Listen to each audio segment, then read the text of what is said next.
as they shouldn't be. Hopefully everyone's under safe protection at shelters or at home safe with family. A few people still out, but you know, there are shelters available if you need to get to it. Other than that, seems pretty barren out here. The rain is starting to pick up a little bit. Not too windy at all, maybe a couple miles an hour gusts right now. But of course, a lot of the hurricane is in the south right now in our southern region of our area. So as it continues to move north, we'll continue to track this for you. But right now, it doesn't look like much is happening. You know, I'm just a little wet, not too wet right now. But as the storm gets closer, of course, the rain and the wind will intensify. I heard we're getting 80-mile-an-hour gusts, so this could be very life-threatening, a lot of power outages, of course. So please stay safe if you're out there. Do not go out right now. But other than that, we're looking pretty safe right now. It doesn't look too bad. Like I said, just some rain behind me here. Not too bad with that and the wind barely blowing. Trees aren't moving.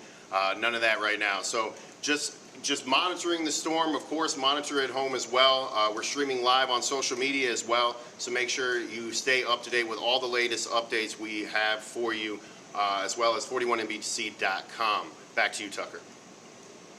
All right, thank you, Justin. As we prepare for Helene's arrival here in Macon. The storm made landfall in Florida late Thursday night, arriving in the Big Bend region as a Category 4 hurricane just after 11 p.m., bringing maximum sustained winds at the time of 140 miles per hour.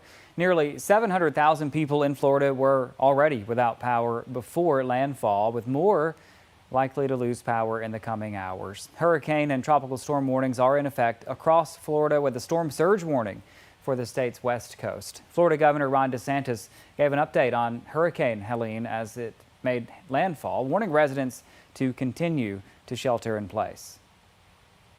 We have had a report of a fatality on the roadway, car driving on I-4 near Ybor City in Tampa. Was hit when a sign fell onto the highway. So that just shows you that it's very dangerous conditions out there. You need to be right now just hunkering down. Now's not the time to be going out. And forecasters say surging waters could reach as high as 20 feet in some areas there. Here in Middle Georgia, 2 people are dead in Wheeler County after an apparent tornado ahead of Hurricane Helene's arrival. That's according to Coroner Ted Mercer, who told us he was not able to share any more information. We also reached out to the Wheeler County Sheriff's Office and Wheeler County Emergency Management Agency for more information, but we still have not heard back. A tornado warning was issued for Wheeler County just after 8:45 Thursday night, a little more than 2 hours before Helene made landfall in Florida. Well, happening now, Macon-Bibb Emergency Management Agency reports a couple of road closures. North Wesleyan Drive and Lamar Road in Bibb County are closed due to downed trees. As far as power outages go, there are no significant outages in Middle Georgia yet, but Helene is making its way closer and is in South Georgia with 172,000 customers without power down there, according to poweroutage.us. Nearly 32,000 of those are in Lowndes County. Well, as the storm continues to get closer, Macon-Bibb County Emergency Management Agency and Georgia Power are sharing tips on how to stay safe. 41 NBC's Denise Turner spoke with the EMA director and a spokesperson from Georgia Power. Macon-Bibb County Emergency Management Agency Director Spencer Hawkins is closely watching maps to determine the best course of action for Hurricane Helene. For now, he says the best course of action for you is to stay inside. Don't go outside. Make sure you're prepared. Find your shelter-in-place location in your home, which is a closet, a bathroom, somewhere where you and your household can shelter in the case that the winds get very high and very dangerous. Hawkins recommends having a plan in place just in case you need it. He says it'll take away a lot of the anxiety. Know what you're going to do. Know where your shelter-in-place location is. Know how you're going to move forward in case the power goes out and what needs to happen there. And Georgia Power is also keeping an eye on Helene. Spokesperson Amanda Arnold says they don't have a staging center in Middle Georgia, but they're always ready to call in their partnering companies from surrounding states like Alabama and Mississippi if necessary. Just know that if you don't see a power truck, that doesn't mean that we're not working. We are always working behind the scenes to get the power restored after a storm. So we may be working from a mobile command center or a local headquarters, or sometimes we may be working from our headquarters here up here in Atlanta. Arnold adds they're always working around the clock to get your power restored. In Macon, Denise Turner, 41 NBC News. And the EMA director says you can stay up to date on changing conditions by downloading their app. You can also download the 41 NBC app and the 41 NBC AccuWeather app for the latest on the storm. And you can see our live stream on Facebook and 41NBC.com/live. The Macon Water Authority is doing all it can to help people prepare for the effects of Helene, the company working to respond to the potential of damaged water systems caused by flooding across Macon. 41 NBC's Taylor Gilchrist has more. It's going to be a pretty tough task to make sure everything stays intact throughout this event. Macon Water Authority President and Executive Director Ron Shipman says that with Bibb County schools and many local businesses closed, he hopes that residents will be home and away from the brunt of Hurricane Helene. For people that do find themselves needing to go out, Shipman says the number one thing to keep in mind is to avoid standing water. Don't ride through them, don't walk through it, those kind of things, because you never know what you don't see in that water.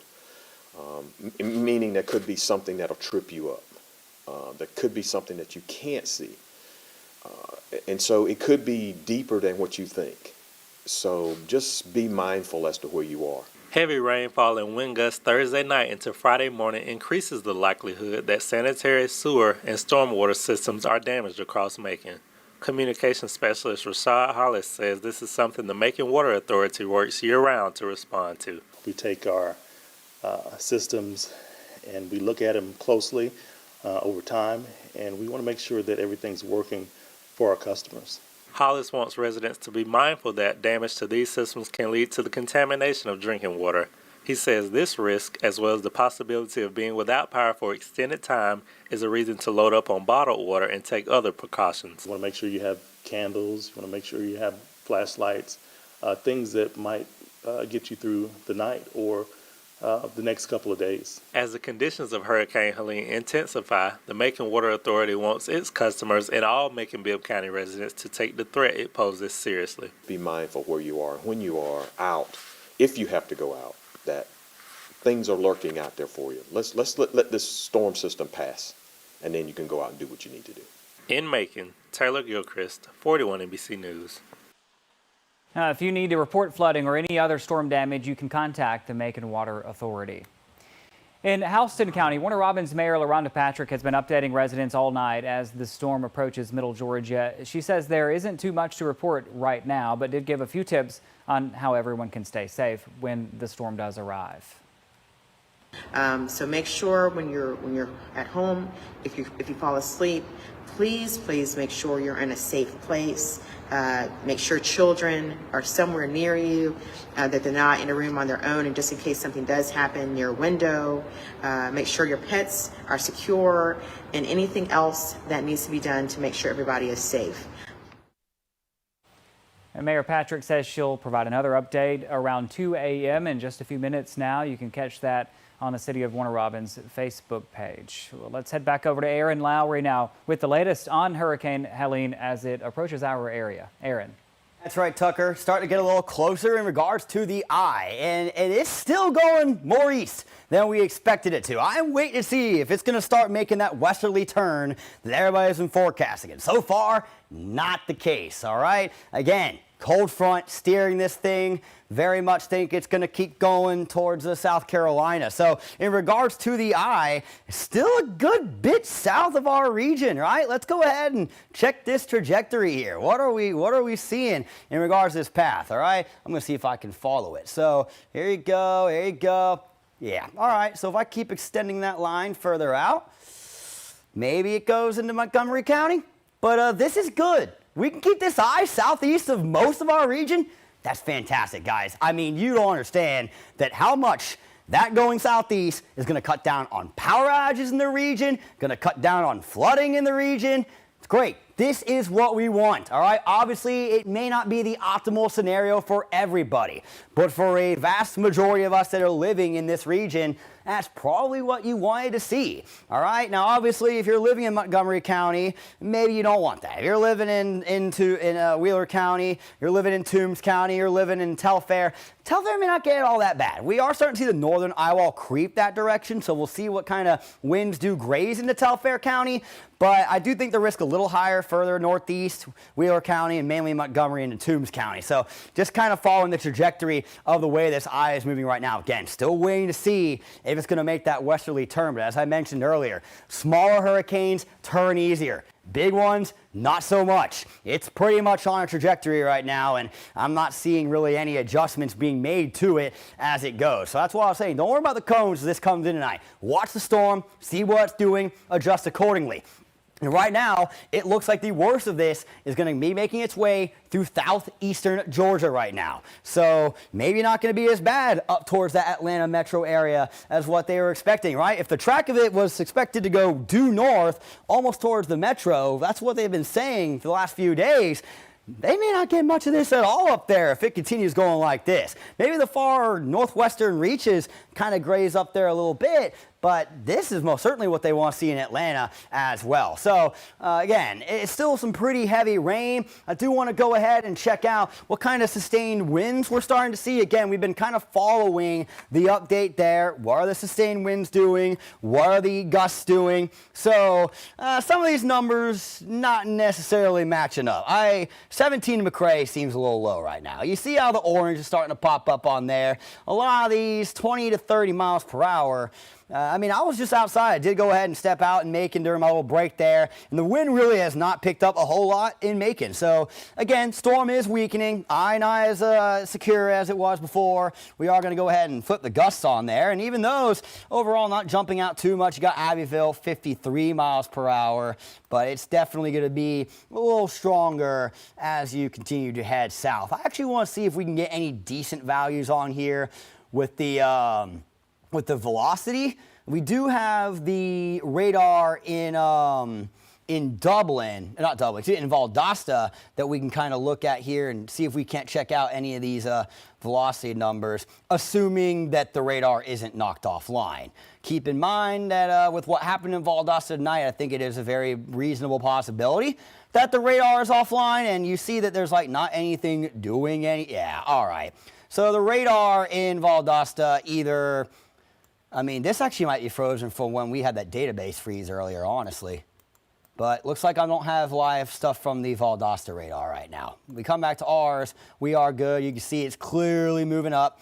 Velocity here, let's pause it. Let's see what kind of numbers we're getting. So here's the thing you got to keep in mind with this also as I put these numbers up, is that the farther we get from the radar, the higher in the atmosphere you're looking, and that's probably not an accurate representation of what's at the surface, right? Like, okay, Twiggs County, that's actually kind of close to the radar. It's saying 42.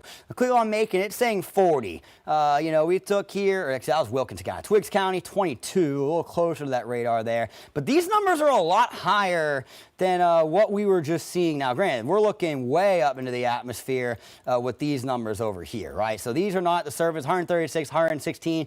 Those are not at the surface. That is definitely higher up. But it looks like a couple of our spots, we are actually seeing winds in that 30 to 40 mile per hour range. So I guess the METAR sites might be underestimating or misreporting some of those right now, especially in some of our southeast, like McRae, for example, right? Like, I just find it hard to believe that McRae is seeing 17 mile an hour sustained winds right now when the eye of this hurricane is almost due south of it, right? Like, you see where this eye is, you see where McRae, and McRae's like right here. in northern Telfair County, and here's your eye. So like I say, it's almost due south. You got some strong wind in this area here. I find it very hard to believe that we're seeing 17-mile-an-hour winds right now in McRae. That just seems very, very much an underestimate at this point. Now, good news, we still don't have any other flash flood warnings in the region right now, so that's obviously fantastic. We can avoid having some of those, any more of those, that would be great. As for wind shear, that's what we look at in terms of tornado potential. Does not look like we've got any of that going on really right now either. Storm relative velocity, nothing's really showing up here. Regular velocity, that's just to look at some wind. And obviously there hasn't been any hail, and we aren't tracking any debris from tornadoes right now either. So overall, it's not bad, especially considering what we've been saying throughout the week. But that's just because of the way this thing is tracking right now. Let's go ahead and look out in some of these sky cams, right? So let's start in Forsyth right now. Looks like we've got one person driving south, maybe a couple trucks, people heading south on I-75. Hard to see them through the wet camera, but that is something that we are seeing. I'm going to switch this over. Let's see how we're looking over downtown Macon. So looks wet outside. Not a whole lot going on. That rain doesn't really look like it's coming in at a whole lot of an angle. You can kind of see a little bit in that light further out if you look towards the Coliseum, but there really isn't a whole lot to be concerned. Now let's go ahead and check Dublin, because Dublin's a little bit closer to that eye area, right, that we're kind of following. So right now in Dublin, it still looks pretty calm overall. Maybe the camera is frozen. That is a possibility. It's hard to tell when there's nobody out, but the trees aren't moving at all. So this might actually be frozen. Hopefully it isn't, but it might be. So let's go ahead and clear out of that camera there. Back to here, and let's see what other things we can check out. Again, I wish I could bring you the Valdosta radar. Let's see if Peachtree is going. That's, again, the Atlanta one. Okay, yep, that's current. So this is the Atlanta radar. This is current, which tells me that Valdosta radar probably got knocked offline by the wind and the hurricane that moved through. Again, Valdosta Airport reported 133-mile-per-hour wind gust. Basically the entirety of Valdosta and that county, I think it's Lowndes County is where that is, they're all without power right now. In fact, let's check out power outages. I would click it on here, but that shows percents, and I think it's a little easier and better to convey it with the overall numbers versus the percentage of power outages. So we go to county power outage totals, and all right, looks like we've got a few more spots starting to pop up on here. What are we dealing with? First off, get out of my face, Mr. Tornado Watch. The watch is still in effect till 8 a.m. I'm really not that concerned about tornadoes right now. Not while we have the eye coming our way. There's no wind shear. We weren't seeing any type of rotation right now, and none of those types of storms are in our area right now anyways. So let's talk power outages, all right? In our region right now, it says it's 300 without power in Wilcox County. It says there's 100 without power in Telfair County. Over in Trutland, 500. Johnson, 200. Washington County, 100. Looks like it might be a little higher in Baldwin County. So got 1,000 out. It might be Milledgeville or just elsewhere. Then Jones County got 1,000 as well. Bibb County, 300. Houston County got 100. So these are pretty low numbers overall. All right, all things considered, these are pretty low numbers. Milledgeville and, or rather Baldwin County, Jones County seeing the highest. But we look down at, Lowndes County with Valdosta, there's 30,000 people without power down there. You look at Ben Hill County, there's like 14,000 people without power. And then it only gets worse as you head into, Florida with some of the numbers that were hit. This is honestly kind of amusing to me, is that you look at Taylor County, which is where landfall happened, and it says 14,000. So one of two things has happened, and I think it's most certainly what I'm about to say. The repair crews are on that, and they're starting to try and get things going. Now, they aren't going to be able to get everything fixed. The damage down here, especially along the coastline, is substantial. But maybe further north, you know, with the eye now further north and things have calmed down there, maybe they're able to get some of that power going again. But we still see over Tallahassee area, 68,000 people without power. Gainesville, 88,000 people without power. Around the Jacksonville area, 120,000 people without power. I wonder how this happened. The eye did not go over there. It came through Perry, Valdosta, and now it's kind of lurking towards the Douglas area just outside of our region. So maybe this was a tornado that happened in Jacksonville earlier. There were a couple tornado warnings in that area throughout the day. Florida most certainly saw some. So that might be where that came from. I do find that a little hard to believe with the tornadoes that these spawn. Again, up to typically EF2. You can get stronger ones, but it's hard to do. These spin up very quickly. They dissipate very quickly. You don't get long tracking tornadoes with hurricanes just because of the nature of the system. So I am a little perplexed at how there's 120,000 people in Jacksonville without power right now. It's just very, very fascinating to me. I don't know how that even happened. Now, back to the eye. All right, we are continuing to want to follow what this thing is doing here. Let's hang on. Can you tilt it again? There we go. So when it comes to the eye of this storm, there we go. It is right now just to the southwest of Douglas here in Ben Hill County. So we are still tracking it again to the northeast. It is moving way more east than what was anticipated with the cone. And I'm honestly not surprised even slightly with this motion right now because of the cold front. I really think that the cold front is steering it that direction. We'll see. We'll see if it makes a turn as we continue through the night. Does it start turning west? As of right now, that has not begun to start yet at all, so that's good. But we're seeing some very, very heavy rain starting to move into the southern counties. I do anticipate that flash flood warnings are probably going to end up getting extended because of the rain amounts that we are seeing moving in. So do be aware of that possibility. I worry about impassable roads in some areas as we get into tomorrow, especially in our southeastern counties. You know, there's going to be probably a lot of folk calling out of work, this, that, and the other. I can't get out. There's a tree blocking my driveway. There's a big tree down the road, just, you know, half a mile down from where I live. Like, yeah, that's going to be something that happens for a lot of people as we get into tomorrow. This is going to be a cleanup process. It's going to take several days.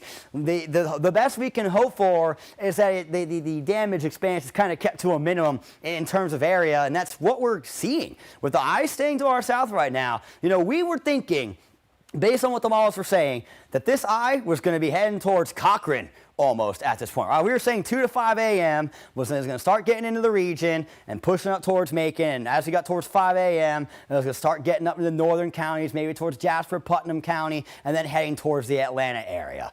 That is not what we are seeing at all. That is not what we are seeing. This thing is way down here. It is still in the southern third of the state. So with it tracking off to the northeast, that's going to definitely cut down on a lot of these threats and power outage potential for much of the region. Macon, we're probably not going to lose a whole lot of power as we go through the night. This eye would need to make a very substantial turn to come back our way, and big hurricanes do not turn on a dime. They just don't. Small ones turn much easier. Big ones do not. It takes a lot of effort to get this thing to turn. When it made that turn at the Yucatan, right, when it was coming up from the south and it was coming up from Cuba, tropical storm down here. So that's small, easy to make that right turn. The cold front just grabbed it and started yanking it. And now it's still being pulled by that cold front. So big storm. I keep hitting the middle button here. Big storm. And it, you know, because of that, it's kind of saving grace that it's staying off to our southeast. It was not able to get pulled to the west like they were kind of expecting it to be. So cannot complain there, but very, very heavy rain. We're definitely seeing that making its way now into Telfair County, Dodge County, Wilcox County. Let's check out our rain totals. We've been doing 24-hour. I think I'm going to change that. Let's go ahead and shorten it up first, and then we can maybe go a little further back in terms of the rain totals. Well, let's go ahead and let's start with 1 hour, all right? Let's just see what we've kind of started to have move in just, say, the last hour in regards to rain. Like Helene coming up, so what do we got here? How much? So, southern parts of Telfair County, that's 3/4 of an inch. Dodge County, that's 2/3 of an inch. Wilcox County, it's about 1/2 an inch. So, that's just in the last hour that we've seen another inch, 3/4 of an inch rain falling. Now let's go ahead and update those numbers. Let's go ahead, instead of an hour, let's go back now, say 3 hours.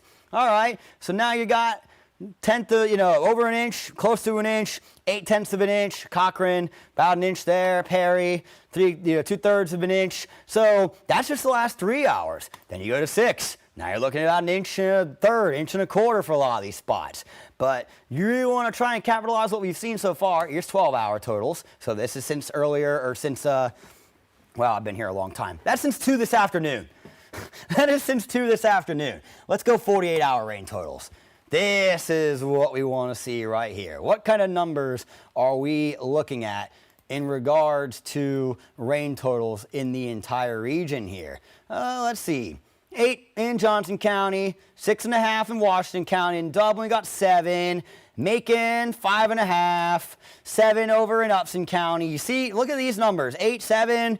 That's why that flash flood warning is over in these western counties and up towards that Atlanta metro. You're not seeing a number below 6 inches of rain in the last 48 hours over there. I mean, it is ridiculous, the kind of numbers that we've been pulling in. Wheeler County, 5.5. Wilcox County, about 7. Southern Crisp County, 6. You got 10 inches. Just under that, further off to the south, we got that flash flood warning in effect. These are ridiculous rain numbers. In fact, here's some interesting things for you. How about the past 30 days in terms of percent of normal rain that we've gotten? All right, let's clear this out. Let's see some of these. Just, percent of rain, what we're supposed to get in the last 30 days versus what we've gotten. And keep in mind that almost all of this is from tonight. 300%. 282%, 190%. These, okay, a little less than normal so far in a couple of spots, but I mean, you want to talk about helping drought conditions, guys. You want to talk about helping drought conditions. Here's your drought in the region right now, right? We've got abnormally dry for much of the region, and we've got moderate drought in a few spots. And then the southern counties is nothing. Keep in mind where the heaviest rain's been so far. Western counties, eastern counties. So that's going to put a major dent in the drought monitor when the new one does come out on Thursday. This actually came out today. So the next one comes out next week. Keep in mind, data with these things is collected until 8:30 a.m. the Tuesday before that drought monitor comes out. So let's go ahead and take a look outside and see what kind of rain. So it looks like we are still frozen on this camera here in Dublin. Not sure what the deal is there, but it is frozen. I'm changing, yeah. It's just, I'm not sure why it's frozen.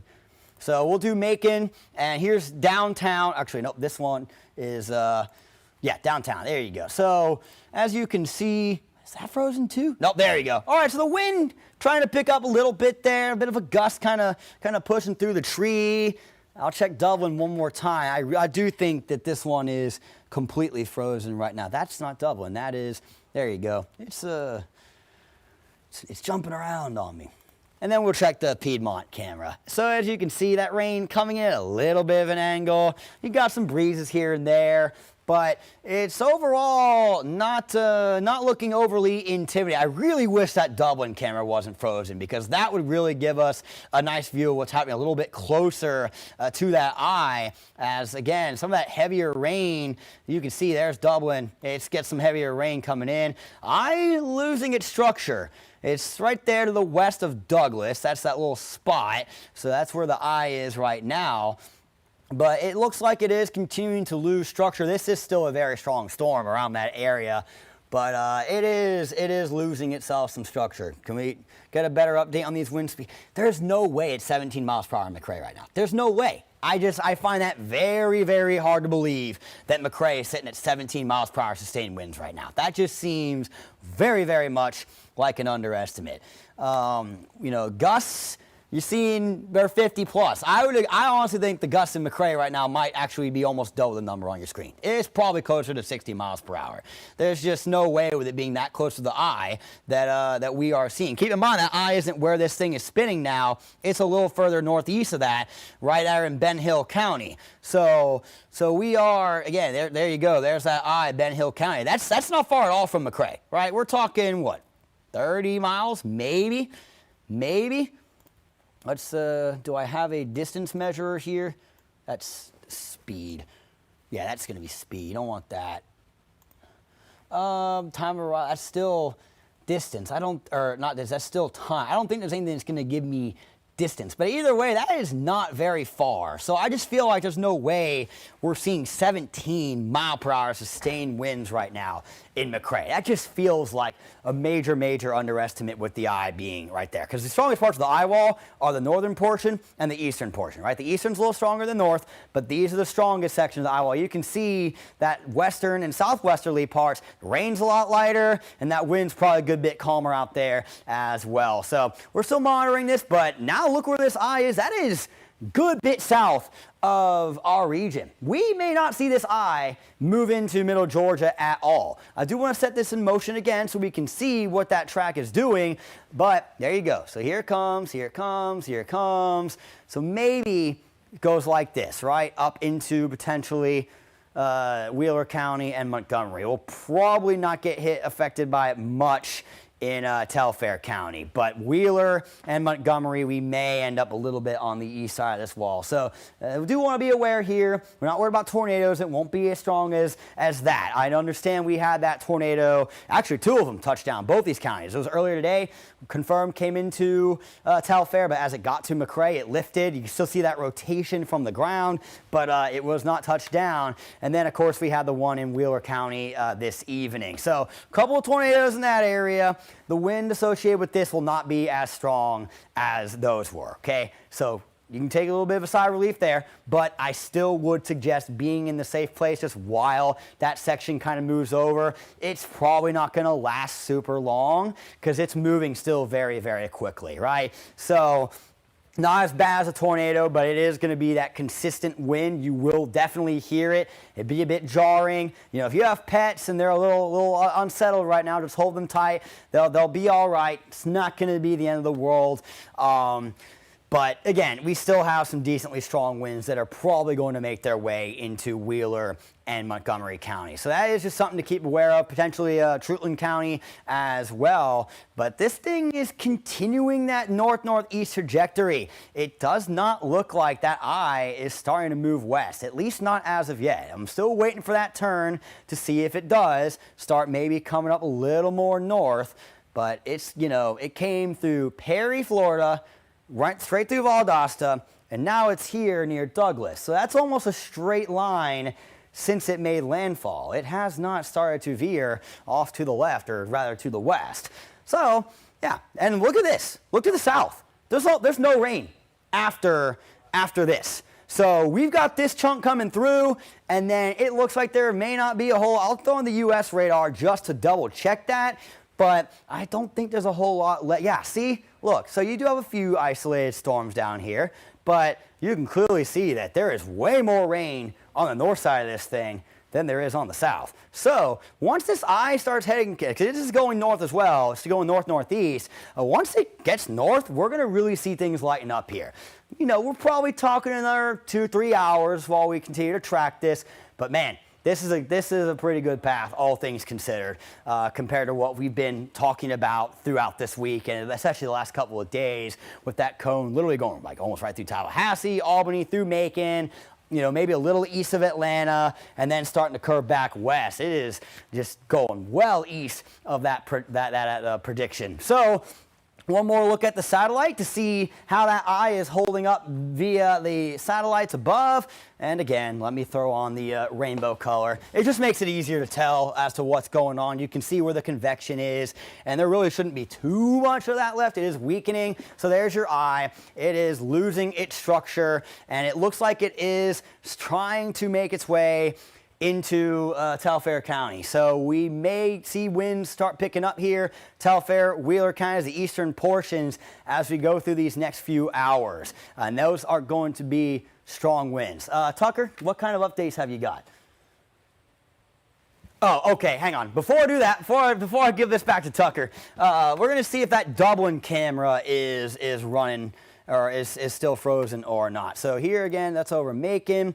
And now we're going to go ahead and try Dublin one more time here. Let's see. Please don't be frozen. It's still frozen. I have No clue what's going on down there. Oh, no, there we go. All right, unfreezes. So do you guys see that wind? It's picked up a little bit for us in Dublin now. You can see, this is why I find it very hard to believe that there's sustained winds of 17 miles per hour right now in McRae, because you see this in Dublin, and that is pretty strong. We're a little closer to that eye in Lawrence County right now. That rain's most certainly coming in at an angle. I love the fact that I'm not seeing anybody on the road right now. Nobody needs to be out. This is where you need to be home, especially if you're in our southeastern counties right now, because that is where this wind is about to get the strongest. This eastern eye wall is heading up into Telfair County now. We got Wheeler County next, and then Montgomery County. Again, it's not tornado strong, but it is strong enough that, hey, you start hearing that wind lashing at your window, don't be afraid to get in your safe place, all right? Most buildings are going to be able to handle this. I'm more worried about trees than I am about buildings, but maybe that's enough reason to get into your safe place. You know, we can't rule out trees being blown over, and some are going to fall on buildings. We don't like that, but that's a possibility. If you're in the interior-most room of your house on the lowest level, you don't have to worry about a tree falling on you. Again, insurance, homeowners, renters, whatever it may be, exists to fix damages. A life cannot be replaced, and a tree falling on someone is a very, very, very dangerous situation. So we got these strong winds coming up from Ben Hill County, making their way into Telfair County and Wheeler County. I think these winds in McRae, these gusts are probably about to be pushing, 70, 80, potentially miles per hour. This is still a hurricane. I have not heard anything saying otherwise. So we're going to treat it as if it is still a hurricane. And I'll throw, now with this eye coming up a little bit closer, let's see what kind of numbers we have on the velocity. This is funny. So you can actually almost, all right, there we go. Let's hit the now on it. So the eye is kind of like right over here around that Douglas area. And these numbers are still looking way up into the atmosphere.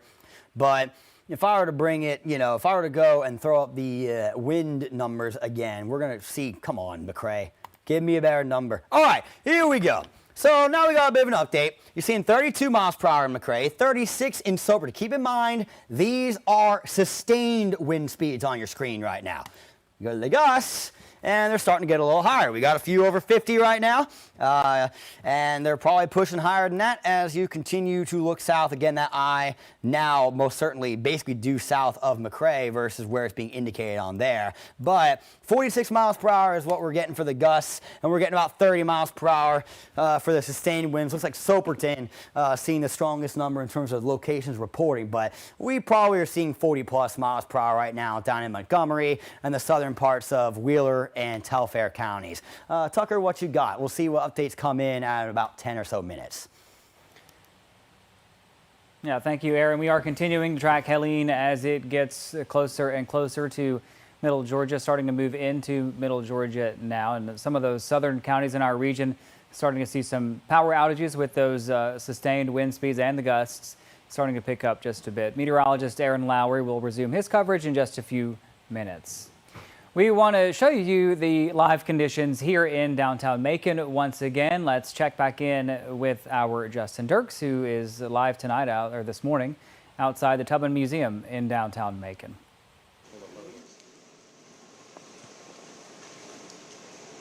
How's it going? We're back here in downtown Macon as the weather just seems to be intensifying now. The rain is actually going sideways as the wind gets even heavier. Hopefully no one's outdoors right now. Downtown Macon looking really quiet as we speak, but I hope everyone is staying safe and can make it to a shelter or bunker or even basement if they can.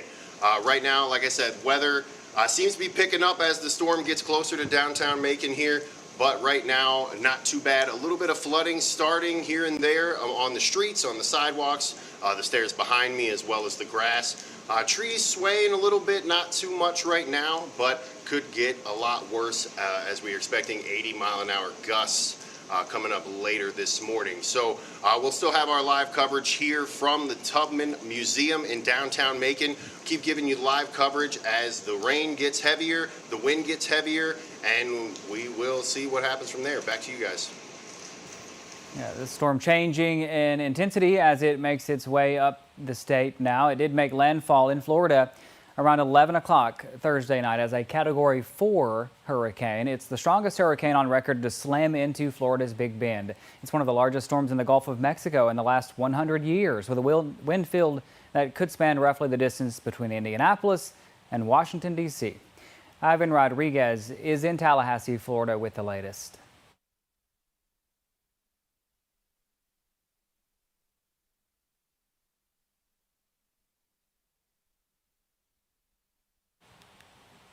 All right, well, hopefully we'll get that for you in the next half hour or so.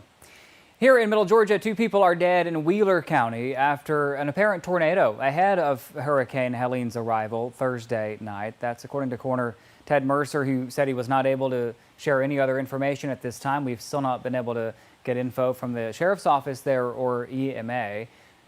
A tornado warning was issued for Wheeler County just after 8:45 Thursday night, a little more than 2 hours before Helene made landfall in Florida. Well, happening now, residents are starting to deal with some power outages in our area. There are more than 6,600 homes in our viewing area with no electricity as of this hour.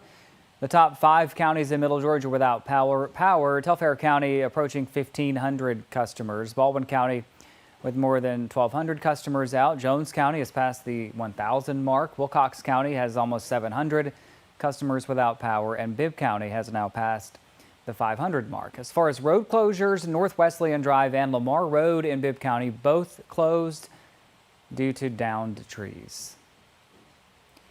In Houston County, Warner Robins Mayor LaRhonda Patrick has been updating residents all night as the storm approaches. She says there still isn't much to report right now, but did give a few tips on how everyone can stay safe.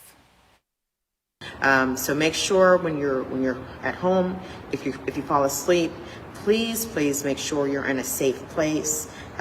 Make sure children are somewhere near you, that they're not in a room on their own, and just in case something does happen near a window.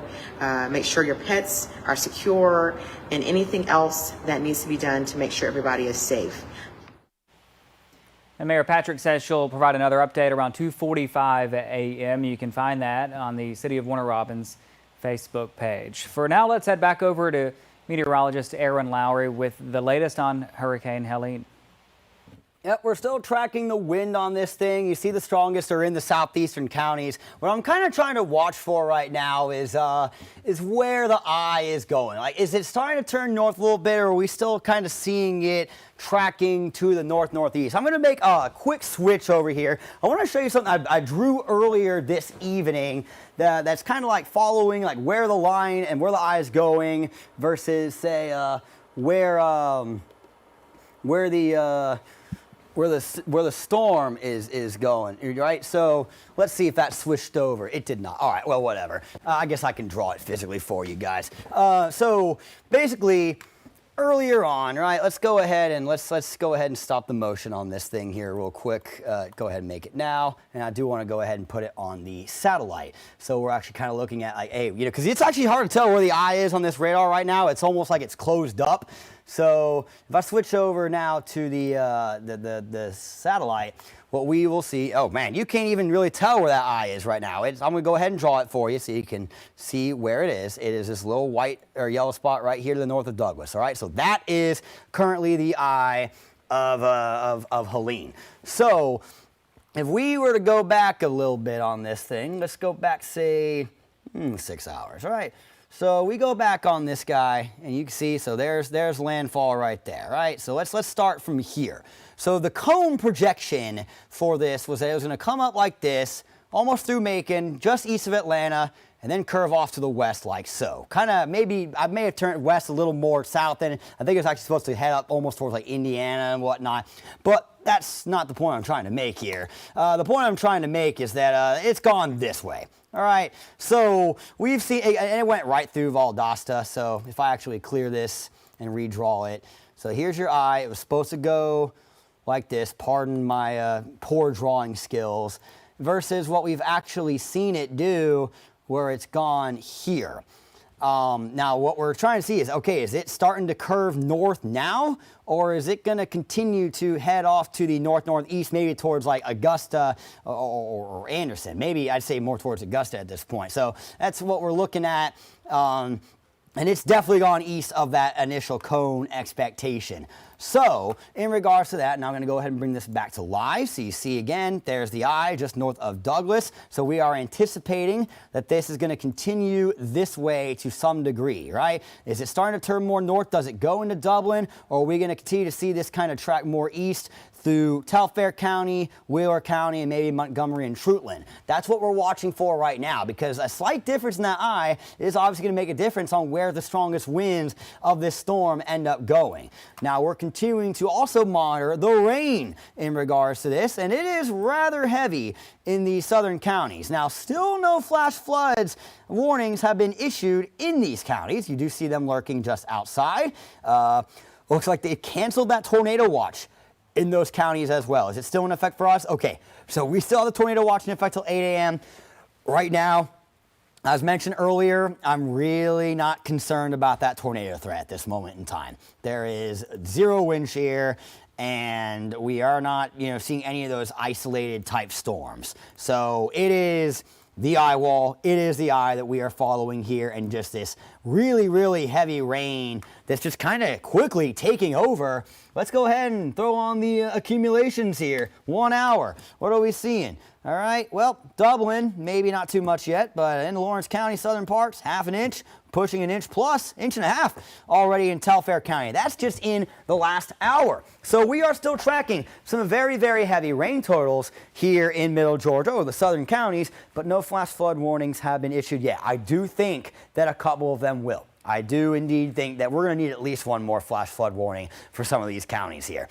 But may not be necessarily for all of us. So that's the difference that a track a little more east is making for us here in middle Georgia. It's big impact in terms of the change, and the drastic impacts maybe not as much for us because of that. So I do want to chat. We were given that power outage update. We're going to do that in just a little bit here.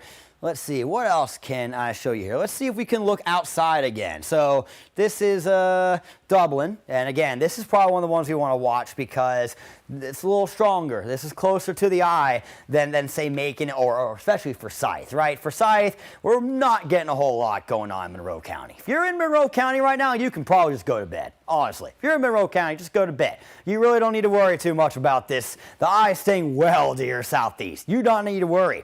If you're in Macon, you're probably good to go for right now. I'm not saying we can't get power outages, but we are avoiding the worst of the storm in Macon as well. If you're in Dublin, might still want to be up for a little bit. This wind is pretty strong, but obviously it's our furthest south counties, Wheeler, Telfair, etc., that we are expecting these strongest winds to continue to kind of pick up as we move forward. So if you are worried about that in those spots, remember what your safe place is. It's going to be your basement, which I'm a little hesitant on the basement right now because of the flooding aspect. If you're in a higher, high ground area, then maybe not a big problem. If you're in a low-lying area, there's a chance you're already seeing a little bit of flooding in your basement, depending on where you are. So lowest level interior room of the house, if you're away from windows, you should be good. We're talking gusts 90 up to 100, which, that's strong. But it's not necessarily strong to de-roof houses, etc. I know there were some buildings down in Valdosta that had siding ripped off, but they also had gusts that were 103 miles per hour down there. Don't think we're getting that here. Even in the areas close to the eye, this thing is weakening as we continue into the evening. I wonder what the actual current status of the storm is. Let's see if we can't pull that up. I'm going to open the cone. And again, I really wouldn't worry at this point too much about the direction of that cone. What I more or less want to see here is just what is the current stats? What are the current conditions that we are getting from Helene as the eye is getting up into Telfair County, Wheeler County, etc. So let's see, here we go. Here's that cone. So here's going to be your update. Notice how they've had to adjust it. So they're still thinking, they're still showing this thing coming right through Macon. As you see, looks like it is now a Category 1 hurricane with 90-mile-an-hour sustained winds. I am still not liking this track at all. Look at where this is showing versus where it is.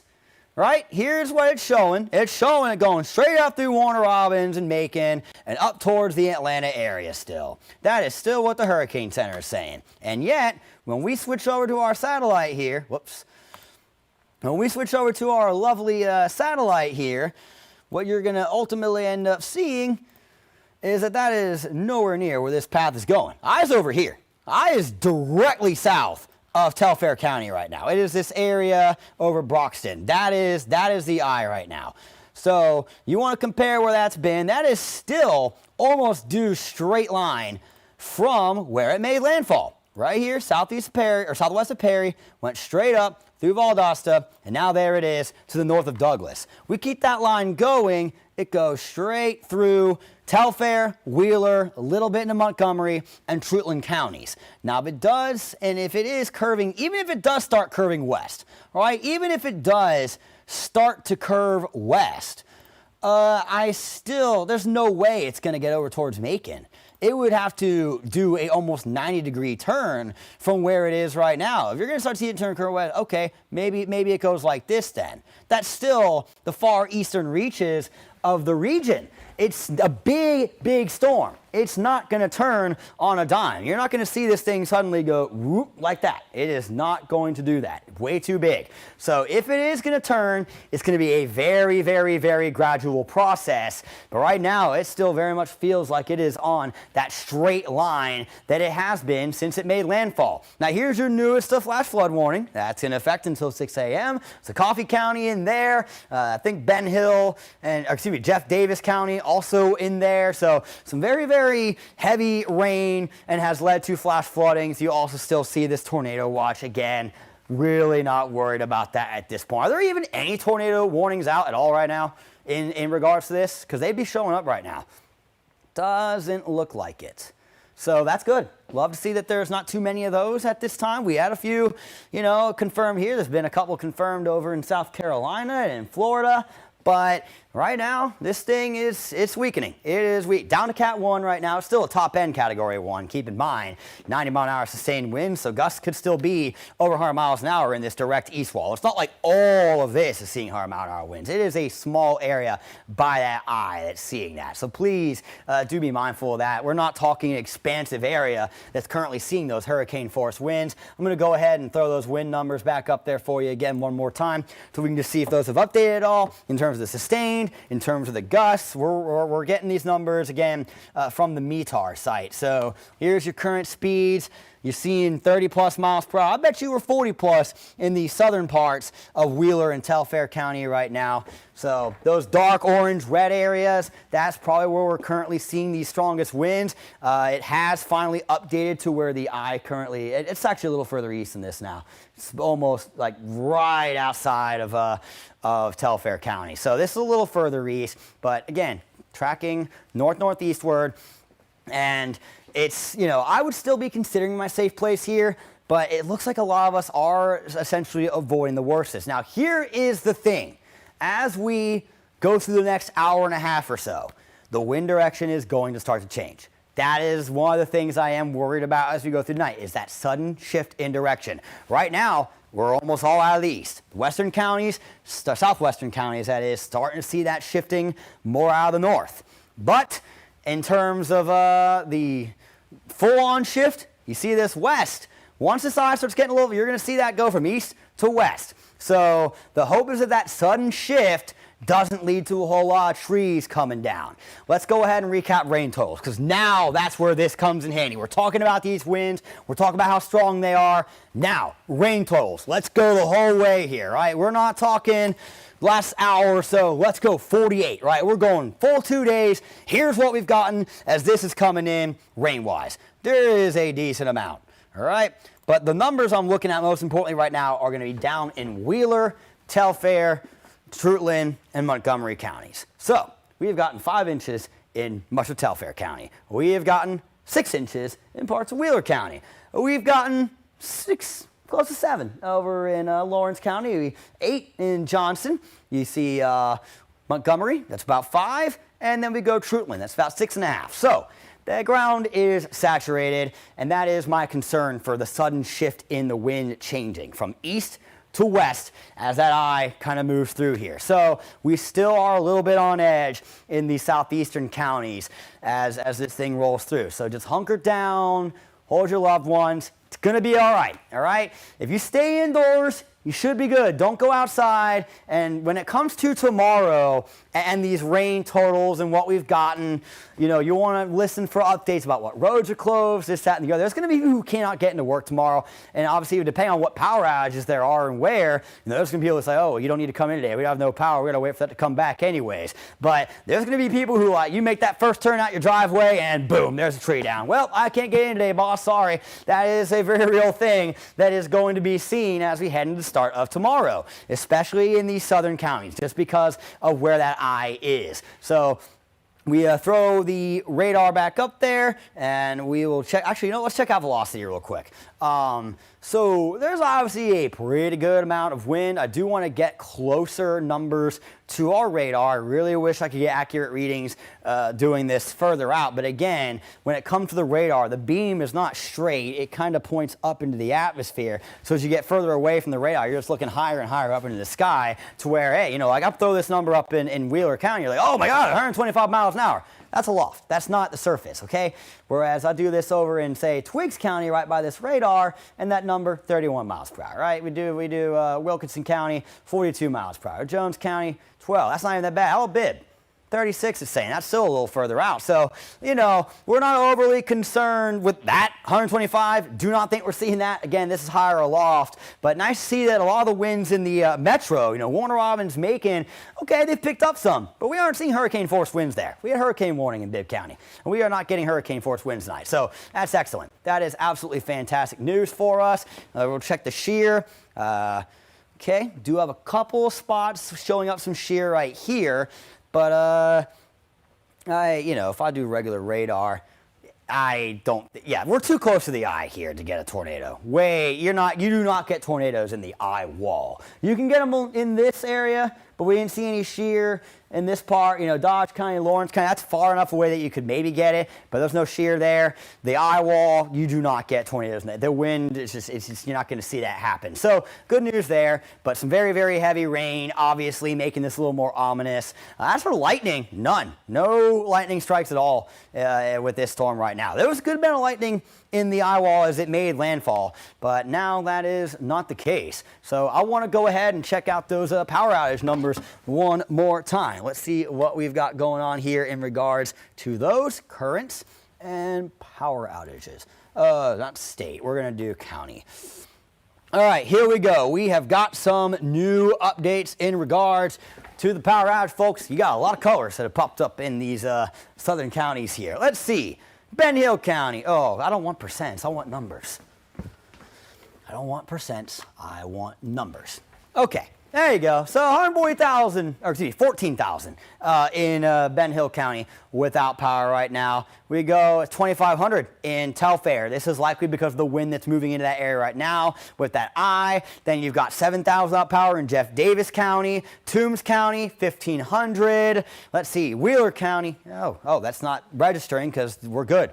All right. Let's see, Wilcox County. That is 900. I'll check Dodge again, but you see, I'm tapping it and nothing's popping up. How about, okay. So the reason that's green, flood watch, the red is the tornado watch still. So those are not power outages. It is something that, red can be a color in regards to these things. See, Tallahassee, 70,000. I'm still very perplexed about this Jacksonville one. I don't understand how there's 130,000 people without power there. Even if you get a spin-up tornado, they're so small. Like Jacksonville's a big area, unless it directly hit the distribution center. That's the only thing I can think of. Maybe a spin-up tornado hit the distribution center in Jacksonville, but 130,000 people. This is opposite from where the hurricane came. And it came around the Big Bend. It didn't come from the East Coast. So, that's still very, very puzzling to me. We know that in Savannah we had some confirmed tornado warnings there earlier, right? 44,000 without power in Chatham County. So we did have some pretty intense weather. This has been, along southeast Georgia and into South Carolina. That was that prime area for the tornado threat today. And you're seeing 44,000 without power. That very much delivered. Brunswick, that area, 38,000 without power.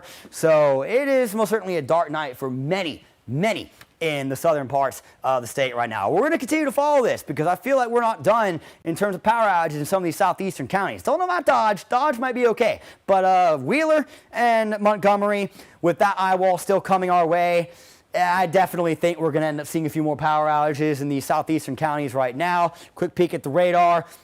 Boom, you can't even really see where that eye is. It's kind of like right over that Douglas area now.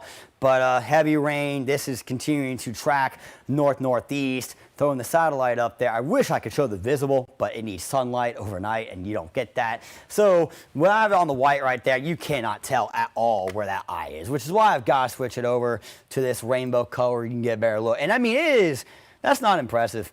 The eye is completely closed up at this point. You got this little yellow area in here that indicates, okay, that eye is now moving in to Telfair County. All right, it is heading into Telfair County, and it will move into Wheeler County from there, and then it looks like it's going to head probably into the combo of Montgomery and Trutland. It has not begun to turn north yet based on the current trajectory. So it looks like it's still going north-northeast and has not yet made that turn that has been expected. So I'm still being very much aware in the southeastern counties for that wind continuing to increase. We'll get one more update on those current winds. I wish they update a little more frequently than what they do because I feel like they're probably a little stronger now than some of the numbers on your screen there. So, yes, there you go. 65-mile-an-hour gust over in Soperton. I could, let's see, there's Georgia wind speeds. Valdosta's probably calmed down a bit now after getting hit earlier. But in terms of, let's see, okay, I got Georgia wind gusts. That's what we want now. Map. The gusts around the state, they probably aren't all that bad in the northern portion, but as you get a little further south, we're most certainly probably seeing those a little stronger. So here you go. Here's the gusts around Georgia. So I feel like that number in Vidalia is probably a bit of an underestimate. You do still see Valdosta down there at 63. So there's still some very respectable wind with this thing. Again, it's still a Category 1. It is weakening. Made landfall at around 8 p.m. with 140-mile-an-hour winds. And now it's down to 90-ish based on that last update that we checked. So continuing to fall apart. Love to see that. But we still have some very, very powerful winds that are making it into our southern county. Look at Abbeville, 58 miles an hour or so on those gusts there.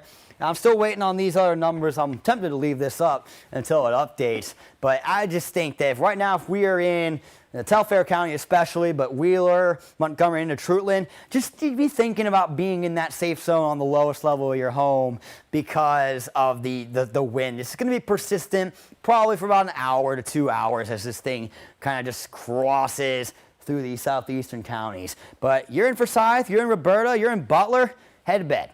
You're good. Seriously, go to bed. You're fine. Warner Robins, you're probably fine. Macon, probably fine. Go to bed. You should be fine. We're focused right now very much on these southeastern counties. All right, so those numbers dropped. I was thinking they would go up, but we probably have some higher numbers. Your eye is probably about right here. You kind of see how this divots. So your eye is probably about here, if not actually into Telfair County. At this point, let me check my iPad and just get one look at the radar on there so I can confirm that. But yeah, it's right there now moving into Telfair County, the eye of this storm. So the eastern part of that is where the worst wind is. Here's the good news, all right? Let's say you do lose power and that you're worried about, oh no, well, the heat and whatnot after this, like my AC and those types of things. Well, listen, we got you, all right? It's not going to be super hot in the coming days. It should be good.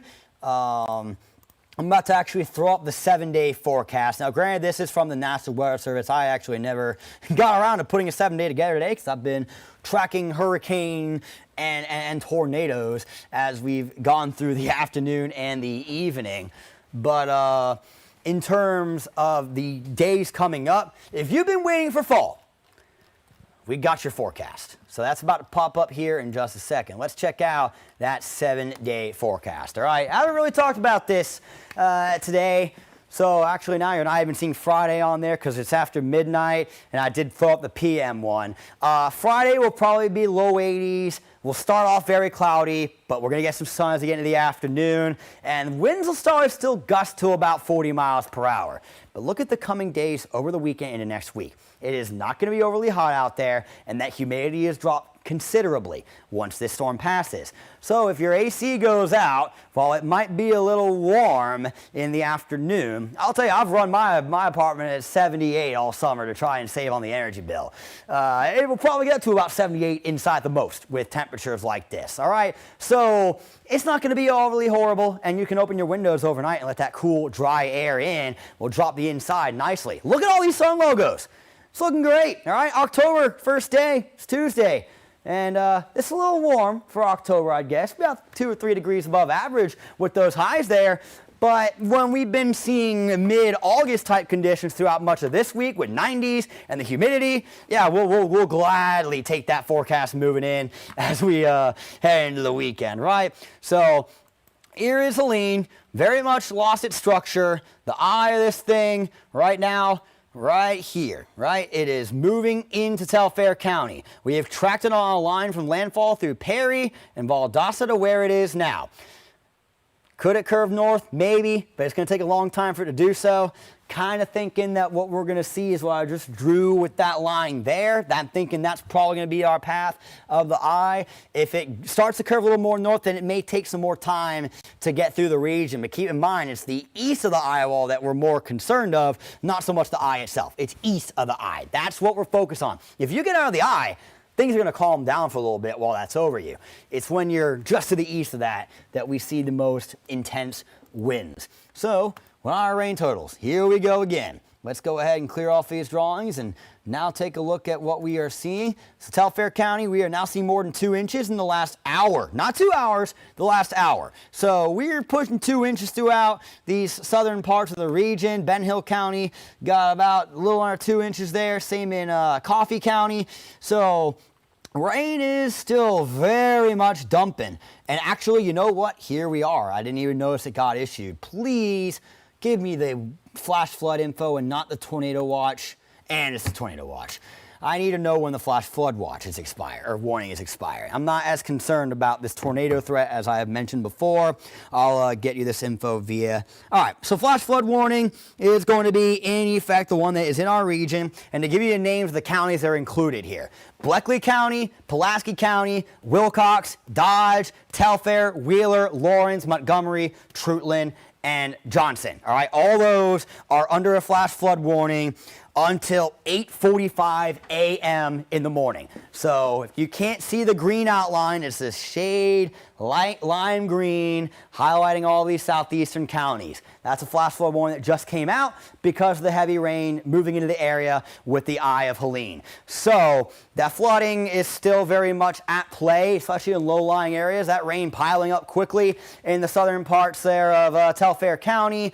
But in terms of the overall flooding potential, it may not be as widespread for the rest of us. It kind of seems it's going to be a little more localized now in regards to that rain. You can definitely make out there's very respectable rain totals here, but the heaviest is right there in that eye wall, the eye kind of right over Broxton at this point, and just kind of, or maybe actually it's like into Telfair County, and as mentioned, creeping very, very slowly through our region. I say very slowly. It's moving very fast for a hurricane, but it's going to feel like it's taking a while to get through our region here. So very wet evening, but I would say for our northwesternmost counties, we'll continue to monitor this. I know that there is still, again, that tornado watch until 8 a.m., but the tornadoes are not on the west side. So you're in Macon, you're good. You can go to sleep. If you're in Monroe, you're good. You can go to sleep.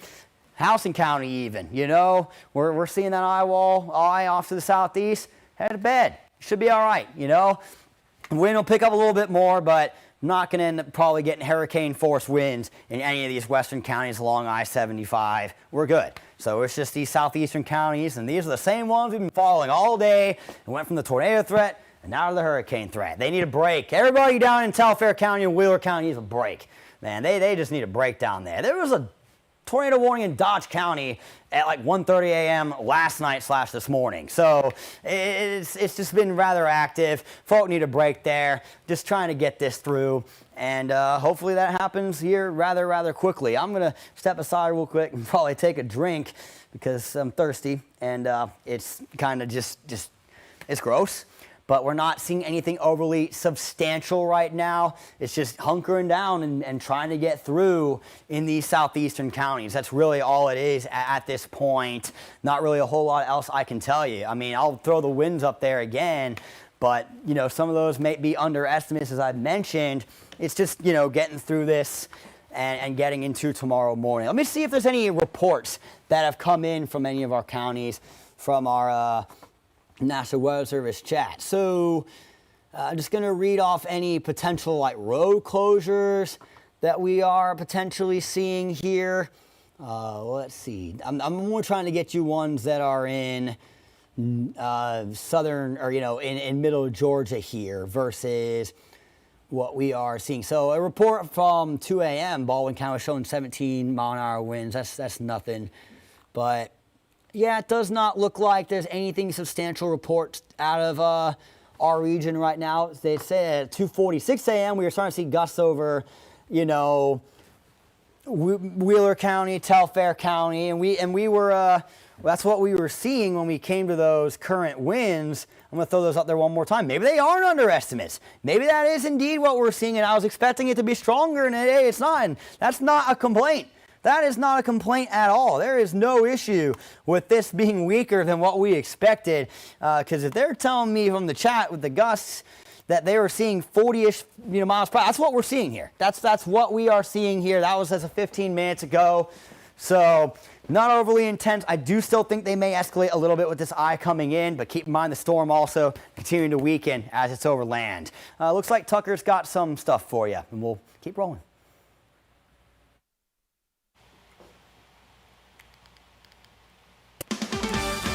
This is a 41 NBC News Update.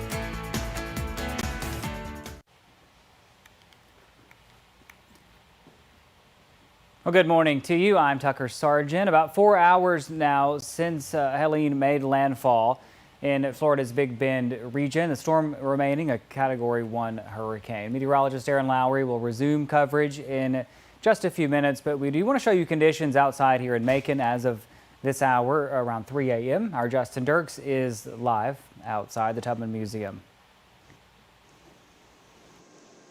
Thanks, Tucker. Back here in downtown Macon, the rain's been kind of swirling back and forth, going all around in different directions. Right now, it's kind of calmed down a little bit as the eye of the storm approaches us. Was a lot heavier before, but the wind has been kicking in. Seems it's like it's getting there. It's not too heavy just yet, but you can tell it's approaching us very steadily. Hopefully the storm can kind of fade east as it looks like on the map, as Aaron was talking about before. That would help a lot with the rain and the wind, especially getting the west side of the storm. As you look out here right now, it's almost 3 o'clock in the morning. Not a lot of people out here right now. It's just hopefully this storm doesn't seem too right now, it doesn't seem too bad. Trees are not swaying, excuse me, and right now, not too much rain. So the flooding has kind of subsided a little bit. Hopefully we can stay like this for the rest of the night, but with the storm coming faster and faster, you never know. So please stay safe out there. Please hunker down if you can. I know in our southern regions, the storm is kind of slowly fading north away from them, so that's good news as well. But still, a lot of our region in a very severe threat here as the Hurricane Helene approaches and goes north more and more. We'll try to keep you updated here outside as much as we can with the wind and the rain kind of fluctuating at different levels right now. It's hard to say, but still, please seek shelter. Please get in a bunker, stay safe as we experience Hurricane Helene together. Back to you guys. All right, thanks, Justin. As he mentioned, as Aaron mentioned, our southeastern counties specifically feeling the worst impacts from Helene right now, which made landfall in Florida as a Category 4 storm around 11 o'clock Thursday night. The strongest hurricane on record to slam into Florida's Big Bend region. It's one of the largest storms in the Gulf of Mexico in the last century, with a wind field that could span about the distance between Indianapolis and Washington, D.C. Ivan Rodriguez is in Tallahassee, Florida with the latest.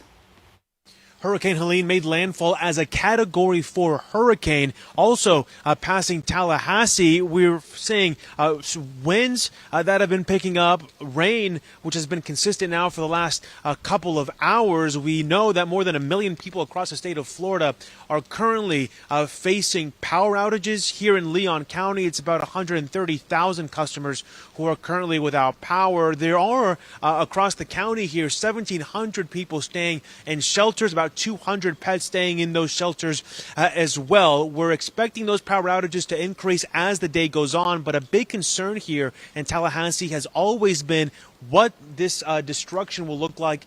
Trees down, power lines down, and how much more difficult it's going to make the power restoration process. We know that after a hurricane, the number one thing they always do is they come in and they begin to clear the roads, and they have to do that before they're able to work on power restoration. We're also learning a little bit more from Governor Ron DeSantis on a person who was killed because of this storm. One person in the Tampa area, the governor says, who died after a sign fell and hit a car while driving on Interstate 4, again, in that Tampa area. Also learning of 2 people who died from a tornado in Georgia, also related to Hurricane Helene. So really just showing how dangerous this storm has been so far. Also, Ron DeSantis saying that at this point, everybody should be hunkering down until this hurricane passes. Again, after that hurricane does pass, we're going to begin to see a lot more emergency management officials and crews working to then restore that power. In Tallahassee, Florida, I'm Ivan Rodriguez. Well, here in Middle Georgia, as Ivan mentioned, 2 people are dead in Wheeler County after an apparent tornado ahead of Hurricane Helene's arrival. That's according to the coroner in Wheeler County, Ted Mercer. A tornado warning was issued for Wheeler County just after 8:45 Thursday night, a little more than 2 hours before Helene made landfall in Florida. Well, happening now with the storm moving into Middle Georgia now, residents are dealing with power outages. We can tell you more than 12,000 customers in our viewing area are without power. Telfair County has more than 2,600 customers in the dark. Johnson County with more than 2,200. Baldwin County now past 1,200. Lawrence County has passed the 1,100 mark, and Jones County has more than 1,000 outages. As far as road closures, the ones we've been told about that are new are North Wesleyan Drive and Lamar Road in Bibb County due to downed trees. And as the storm passes through and the sun comes up, we will be able to have a lot more on those road closures and as well as damage reports. In Houston County, Warner Robins Mayor LaRhonda Patrick's been updating residents all morning as the storm is approaching. She says there still isn't much to report, but did give a few tips on how everyone can stay safe. So make sure when you're at home, if you fall asleep, please make sure you're in a safe place. Make sure children are somewhere near you, that they're not in a room on their own, and just in case something does happen near a window. Make sure your pets are secure, and anything else that needs to be done to make sure everybody is safe. And she adds, even though it is calm outside in Warner Robins, you still need to be weather aware until the storm has completely passed. All right, let's head back over to meteorologist Aaron Lowry now. He's got himself a drink of water. He's a one-man band tonight. He's doing a great job. Aaron, take back over.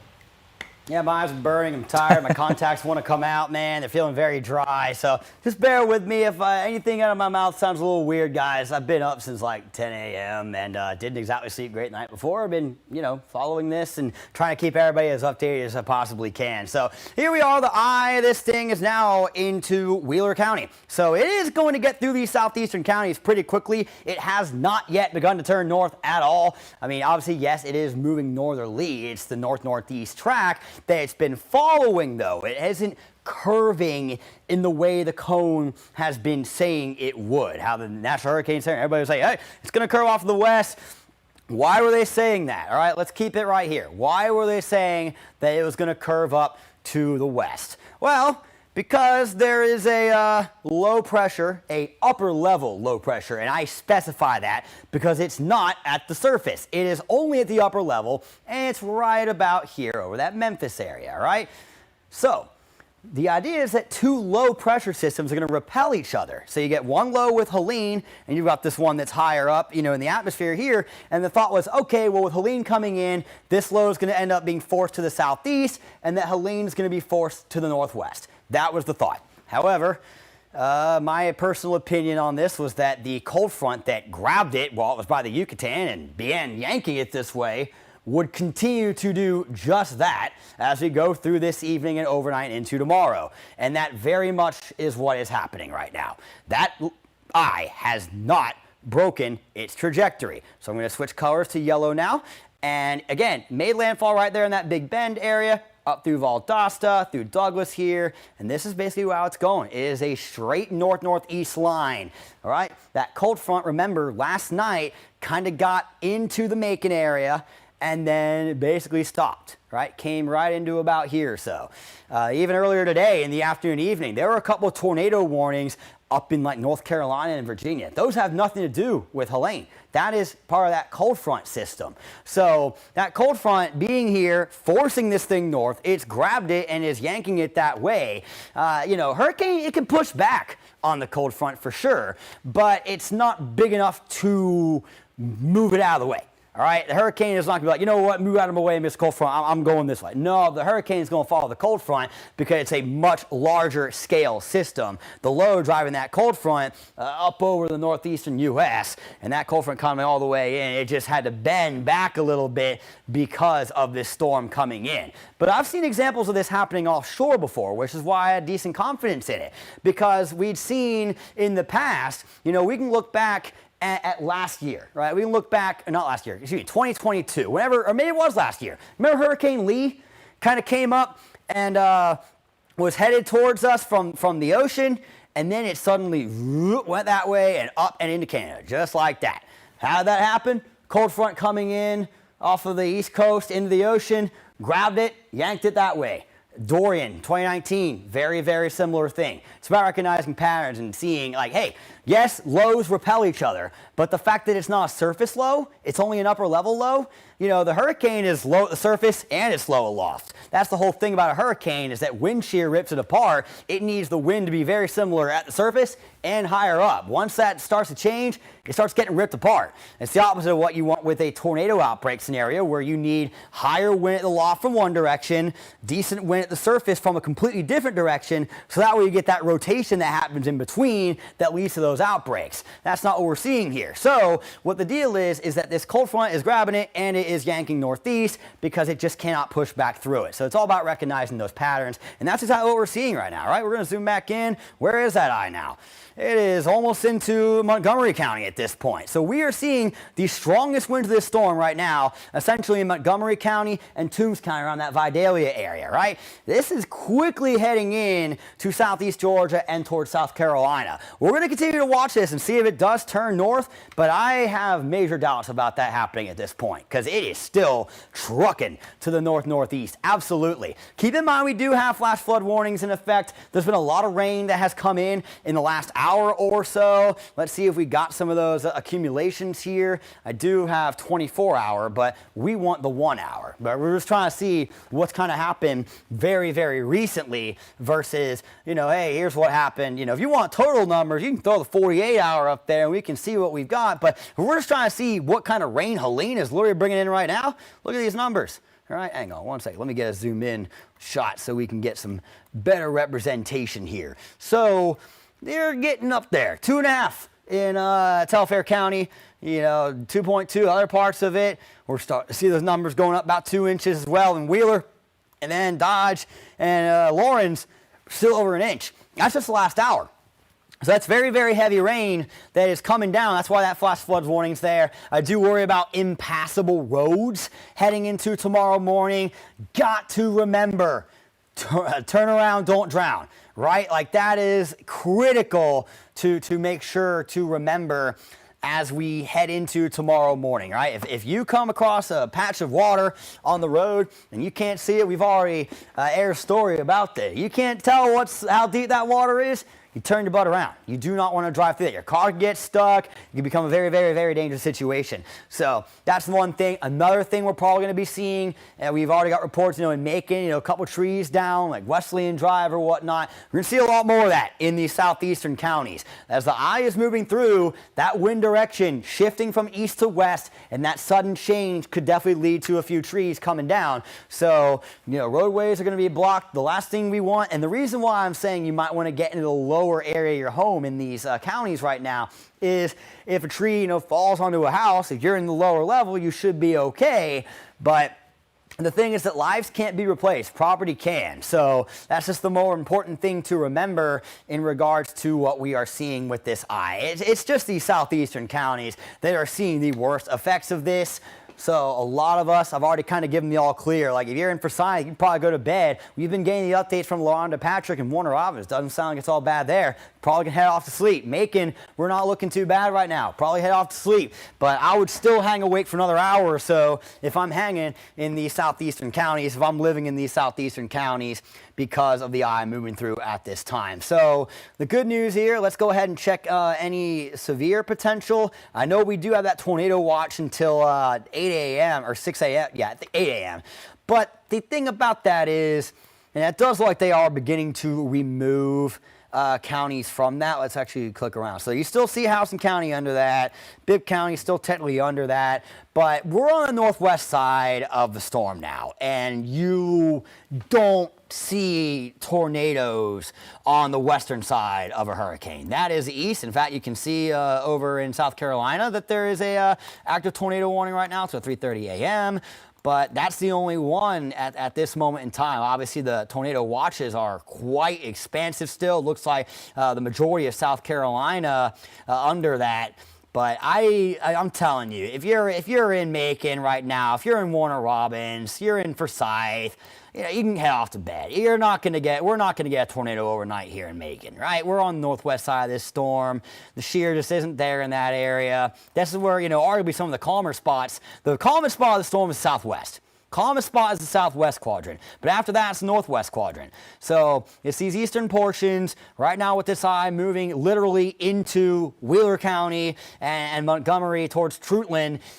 I'm actually looking up, seeing, yeah, that eye is literally about to cross into Montgomery County now. So the eye currently is about here in Wheeler County. So the worst wind currently over in Montgomery County for us, and this thing just kind of continuing to move off in this direction towards South Carolina. So it has gone well east of the projected cone. It is literally just continuing moving the exact same direction that it was in coming out of the water. Big storm, doesn't turn on a dime.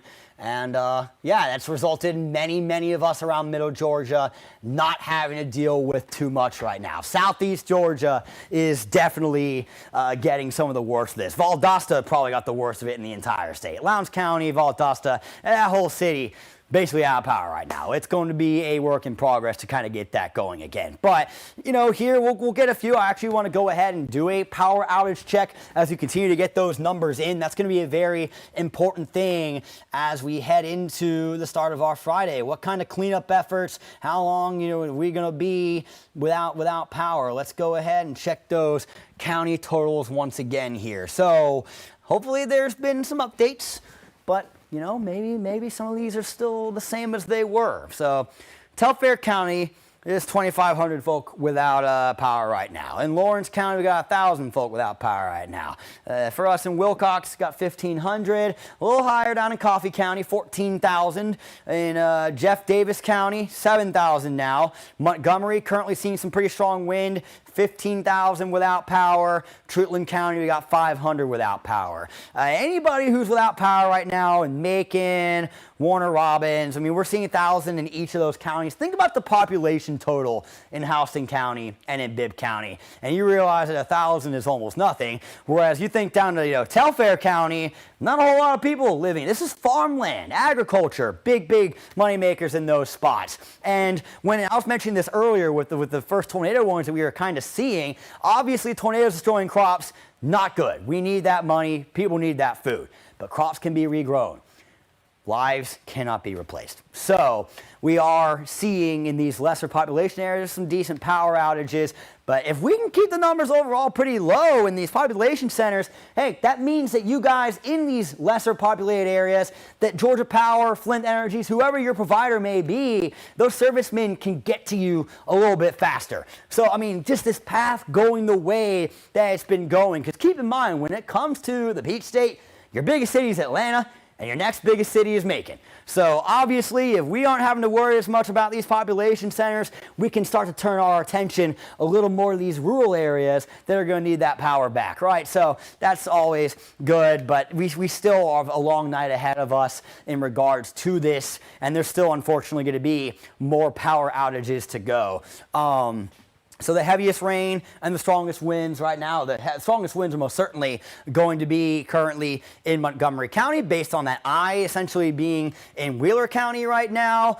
But, you know, all things considered, this could have gone so much worse. If the storm had followed the cone that was projected by the National Hurricane Center to where that eye wall was coming up towards Warner Robins and Macon, this would be a completely different event for those of us in these population centers. In terms, you know, power here at the station, I mean, we have a generator, but good chance our power would have gone out. And then it's like, you got to hope that generator stays on. So obviously the path it took much preferred to what was actually forecasted for our population centers. It's still, for everybody, you know, there's always going to be people where it's not what you wanted. And that's unfortunate. But in terms of the vast majority, this is a bit better than what was expected. I am very sorry to the folk who are in Wheeler County, Telfair County, Montgomery County. You guys have been through it today. Going back to last night, you know, we had the tornado warning overnight in Dodge County. Then we get into noon today. You get one in Lawrence County through Dublin up into Washington County or Johnson County. We did have one in Washington County too, but the two confirmed tornadoes were Telfair and Wheeler County, and those same areas got hit with the worst wind out of the hurricane. And that's just awful. I hate it. But unfortunately, with where it was going, some areas were going to get the worst of it, and it happened to miss our major population centers. So let's go ahead and get the radar overall kind of back up there again. Let's actually, before we do that, let's go ahead and take a look outside. Let's check Dublin, because this has been an area where we've been seeing some pretty good wind, and that remains the case. Got some pretty good gusts coming through here. Rain's coming down pretty good. This is not something I would want to drive on. You see how that water is moving like in sheets up the road there. So absolutely dumping in Lawrence County right now. Pretty powerful winds. Not hurricane force, but I bet you we've got some good tropical storm force gusts moving through with this right now in the Dublin area. I could show a few other cameras, but by far this one is going to have the most impact. The Macon one and is going to be calmer, and the Forsyth one, I mean, there's almost nothing going on outside of rain. Flash flooding is something that's happening in Forsyth right now, but in regards to hurricane impacts, they got almost nothing in Monroe County. So let's go ahead and switch back over to our lovely rain here. And there is still a good bit of it on the north side of this eye here. Again, that eye essentially in Wheeler County and heading into Montgomery County as we speak. I could throw the satellite up there. We'll check that really quickly. Let's see. Again, you're not going to probably be able to see it on with the white here, but the moment I make it rainbow color, we'll be able to identify that and point it up and see, hey, where is that eye now? Yep, it is right there. The Montgomery and Trutland and Wheeler counties. The eye is likely getting bigger because it's falling apart. The storm is falling apart. It's probably not going to be a hurricane much longer. It will continue its tropical storm journey through eastern Georgia and over into South Carolina. But guys, the worst is about over for those of us in Montgomery and Trutland counties. Now do keep in mind that on the west side of this, that wind has flipped direction and is coming from the other way, but it should not be as strong as these winds that are on the eastern side. That's why it's all, hey, you want to be on the west side of the eye. You want to be on the west side of that eye because it just is not as bad on the western side. I'm actually going to throw the current winds up there again. Let's go ahead and see if those have updated since our last check of them. Let's see. Let's start with the gusts. So Maybe a little bit. You do see how that wind is shifting direction out of the west now in some of those southwestern counties. So there you go. 41-mile-an-hour sustained winds right now in McRae, 40 miles per hour in Soperton. So as of the last report, so very, very strong. And I wouldn't be surprised if further south they were even higher than that. But guys, this eye has almost cleared the region. Again, this is where that wind is, but we just saw where that eye is. Continuing to move northeast, and as that happens, guys, you're going to see things start to calm down quickly. As that eye moves out of here, wind's going to start to back off quickly, and rain hopefully will start to lighten up not long after that. So we can kind of get on with our lives and into our Friday and try to enjoy our weekends the best we can after this. You know, I'm really hoping that those 2 fatalities that reported over Wheeler County earlier is all that comes out of Wheeler County. I don't want to hear about any more fatalities coming out anywhere in Middle Georgia in regards to this hurricane. If we've heeded these warnings, we should be good. Please remember, turn around, don't drown when we get into tomorrow, because you do not want to get stuck on those roadways. Some of the videos I saw of the Tampa Bay Bridge in Florida earlier, and people drive on that, I'm like, you guys are crazy. Like, it looked awful. It was very, very, very dangerous. And yet they were just doing it, just driving across it. But as you see, that eye is almost cleared of our region. You know, we were saying worst would be 2 to 5 a.m. By 5 a.m., folks, this is going to be largely calmed down, even in our southeastern counties. It is not nearly as bad on this western side. We were just looking at those winds. You know, we check out the rain. There's still a decent amount of that, sure, but it's not, you know, severe rain. It is flash flooding, so we do have that worry there, and I worry about the low-lying areas in regards to that. But guys, we're not worried about these severe threats at this point now. We check out, you know, we're looking for any rotation. We're not seeing any of that. And then shear, we're not seeing any of that either. Obviously, we're worried about hail. And then here's the overall U.S. radar. And I mean, there's really almost nothing even to our south at this point, right? This eye gets on out of here, and we're just left with these spotty showers to the south as this gets out of here. So not too much longer to go. Many of us should be getting ready to sleep if you aren't already, right? Vast majority of this region should already be sleeping. But Wheeler, Telfair, Montgomery, Trutland counties, if you're still awake, you should be. Hang on for another hour, hour and a half tops. And this is going to very quickly calm down. We'll still have some respectable wind gusts, but, you know, 40 mile an hour versus 80, 90, big difference heading into tomorrow. It should be a windy but pleasant day for our Friday. It does stink that we don't have high school football to look forward to. Game of the week was going to be in Dublin, and you know, it's a little messy over in Dublin right now. Give me that camera again. It's a little messy over in Dublin right now. Even if this is frozen, you can tell that it's pretty rough over there. We were just seeing those winds coming in at a pretty good clip. The trees were shaking a good amount, and obviously the roads are looking rather treacherous as well. So this is where our game of the week was going to be. Definitely going to be some cleanup to go on in Lawrence County tomorrow for sure. But this is most certainly one thing I haven't actually shown you guys yet. I don't know how much help it'll be. But we have not looked at this future scan. It can go out an hour in the future, I believe, if I'm not mistaken. So let's see if I can get that working for us. So yeah, there you go. You can kind of see how that's kind of drifting it off to the northeast there with that future scan. And so we're seeing the end of this starting to make its way into our region now. So there's, again, that future scan. There's your current radar. So we're expecting this to continue to move northeast. And once that eye gets out of Wheeler and Trutland, Trutland and Montgomery counties, excuse me. Once that eye gets out of there, we're just waiting for things to just calm, you know? We're just waiting for things to start calming down once we get to that point. So I'm going to one more time throw that satellite up there so we can see where that beautiful eye now lurks. Still looks like it's in the same area, right over Soperton, over Vidalia, and continuing its trek to the northeast. This thing has gone pretty far off of the expected cone versus where it was. I can throw this back to the landfall. Yep, there it is. And it came in, and it went right through Valdosta. Valdosta got slammed, absolutely slammed.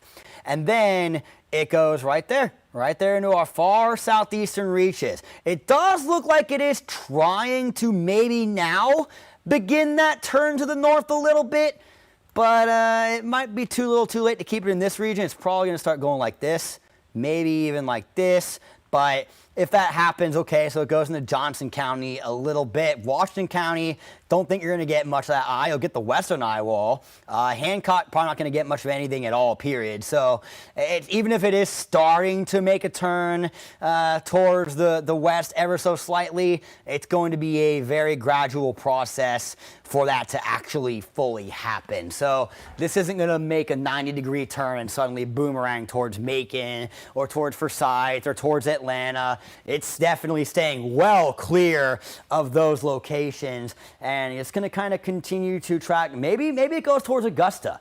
You know, maybe that's not out of the realm of possibility. It's going to start turning maybe a little more north. Maybe it goes up through Augusta, but you're not seeing it come back towards our region. It's about to clear out of here, folks.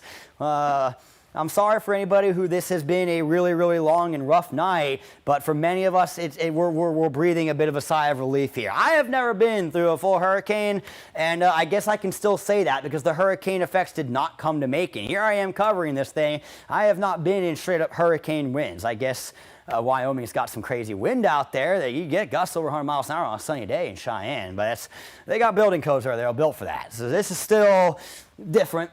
Pouring rain, tornado threat, all those different things. It's been a very, very long day, but we're going to have some very, very pleasant days to follow this, and that's really all that we can ask for, all right? You get the worst of it to come through.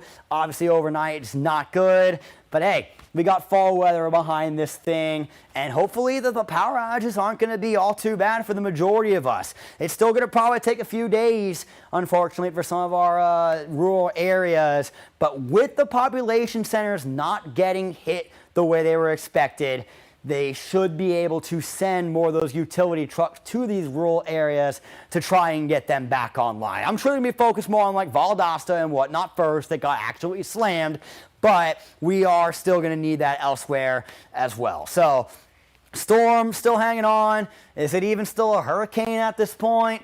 Probably, but not very strong. If it is, let's see if we have any sort of update from Helene in regards to that. I'm going to once again open up the cone, and we're going to also see just how far off of this cone, maybe they've adjusted it now with a newer one, but just how far off this cone the actual track ended up going versus what, you know. So yeah, let's go ahead and get that, let's get that pulled up. So here is our update. Let's see if we have any. So now it says 80-mile-an-hour winds. And as you can see, that is not what we're seeing in regards to this cone here. It's not. It's not suddenly going north-northwest right now. I wish I could draw on this image to show you, but literally, I mean, you see how it's gone, and this thing is going to make a, what, you know, 70, actually, that's not 70, 90 degrees is the right angle. So it would be, that'd be a decently sharp turn, because you know, it's going that way. That's a very, very sudden turn to go that direction. So we're seeing this kind of going this way. Even if it starts to turn north, it's still staying way east of Macon and Atlanta. Atlanta and Macon are not getting hit with this. This is blasphemy right here. It is clearly headed this direction. So it's almost out of our region now, down to 80-mile-per-hour sustained winds, about to be a tropical storm as it heads into East Georgia towards South Carolina. So that was your quick update there on what the actual stats are of Helene. The pressure's also gone up a good bit, now 960 millibars. Keep in mind, it was like, what, I think 939 was the pressure at landfall, so it got a little under 940 millibars, which is a strong storm. Category 5 hurricane, I think, is under 920. I think the record is 891. That was Hurricane Wilma? There might be one after that broke it, but Wilma had a ridiculously low pressure when that was back in 2005. So that's one of the things they'll look at in regards to the hurricane strength is what's the pressure in the middle of that thing. And if you got pressure under 920 millibars, you've got wind speeds of that. They're 150 plus miles an hour. So it got down to 939 at landfall, and now it's up to 960. So it's going to keep on rising. To give you an idea, a typical low pressure system that we usually see, those will usually be around 991, 993, sometimes 980 something, which is still a good bit higher in pressure than what we have here. So yeah, almost clear of our region now. Still a lot of flash floods to continue to follow here. In fact, a new flash flood warning did just come out. Give me the flash. It's going to continue to force the tornado watch down my throat. So let me go ahead and give you the flash flood information from my phone, because that's the only way we're going to be able to get it. Barron will insist on the tornado watch, even though I can promise you we have zero risk of a tornado as we continue through tonight. We're on the west side of this storm. So it looks like this flash flood watch, or excuse me, the flash flood warning will be in effect until 9:30 a.m. All right, so we are talking about this flash flood warning that includes Macon. All right, that includes Warner Robins, Millersville, Perry. It's this new area that has just been outlined. That flash flood warning is in effect until 9:30 a.m. This one to the south of it until 8:30 a.m. in the morning. There's your eye. Should be getting out of here rather soon. It's 3:30 a.m. By 4, it's most certainly going to be over into Emmanuel County and into Swainsboro, or it's going to be grazing maybe a little bit into Johnson County there. As I mentioned, it might be starting to make a bit of a northerly turn. Also, we have some lightning now. We got 4 strikes over in South Carolina. There is still that tornado warning there as well. They're still seeing that tornado threat persisting into the overnight hours over in South Carolina. That's because they're on the eastern side of the storm. We're on the western side for basically the entire region now. Don't need to worry about these tornadoes as we go through tonight. This is all just rain. Rain, rain, rain. So much of it. We've seen enough rain today and whatnot to last us the next month. If it goes the first 2 weeks of October without a single drop of rain, don't know if anybody in Middle Georgia is going to complain. This is going to most certainly solve basically every drought issue in the region. We actually looked at the drought monitor not long ago. I can throw that up there again and we'll take a look. Let's see, national and drought. Let's see what we've got here. I'm going to quickly turn these warnings off so they're not in the way. So this drought monitor actually came out this morning at about 8:30 a.m. Most of us are abnormally dry. Macon, a couple other spots in the moderate drought. How much rain have we gotten, guys? We've gotten a lot of rain just in the last 24 hours. Macon, in the last 24 hours, has gotten 3.5 inches of rain. You know, some parts further south, 6.5. We got about 7.5 over in Johnson County. But if I were to make this a 48-hour rain total, let's just see how some of those numbers change. I got a quick change to that. 24 hours, what we're on. 48 will include basically everything we've gotten in regards to this. Woo! That's putting a dent into your drought. That's putting a dent in your drought for sure. 8.5 inches over in Upson County, Lawrence County. Oh, is that 9? 8.5. Dodge, 9. That's almost 10 inches of rain in the last 2 days. That is insane. This is why we have these flash flood warnings, guys. There are going to be roads, low-lying areas that are absolutely going to be impassable, probably for more than just a day or two. It's going to take some time for that water to drain. Another thing I'm a little bit concerned about, and I actually don't have them being displayed on here. These are all flash flood warnings. None of the flood warnings are on this map, and those are mainly around rivers. So in terms of river levels, that's going to be something to watch in the coming days. Where are they going to crest? When are they going to crest? Who's going to see what kind of river issues? That will be something to follow in the coming days as well. You know, there is a lot of rain that had come down over in the Atlanta area. You know, what rivers did it go into? Is that going to maybe float down the Okmulgee towards Macon? These are things that we're going to be following as we go through this week into next week, because this is just an absolutely astounding amount of rainfall that we have had. And I mean, the 24-hour total mainly ties it to Helene, but when we go back 48 hours, we're bringing in the cold front. The cold front brought in so much of this rain before Helene even got here, and that cold front is exactly why that eye has been tracking more easterly than what we expected, plain and simple. So a lot of rain.